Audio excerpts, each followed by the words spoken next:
दरम्यान या बंधू भेटीवर नितेश राणे यांनी टीका केली। राज ठाकरेंनी मनाचा मोठेपणा दाखवला, उद्धव यांना राज यांचं स्वागत करावं लागतं, याला अधोगती म्हणतात, अशी टीका नितेश राणे यांनी केली। बंधू भेटीवर कॅबिनेट मंत्री नितेश राणे यांनी टीका केली।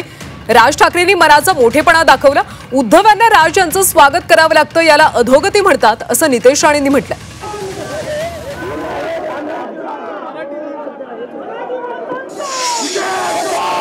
मनाचा मोठेपणा दाखवला आणि उद्धव ठाकरेंच्या वाढदिवसाला मातोश्रीपर्यंत गेले।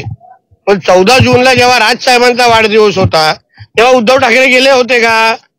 ज्या मातोश्रीतून राज साहेबांना कायमस्वरूपी काढण्यासाठी ज्या उद्धव ठाकरेंनी षडयंत्र केले, आज त्यांना स्वागत करायला लागतंय, त्यांना त्यांच्यासाठी थांबायला लागतंय, याला अधोगतीच म्हणतात।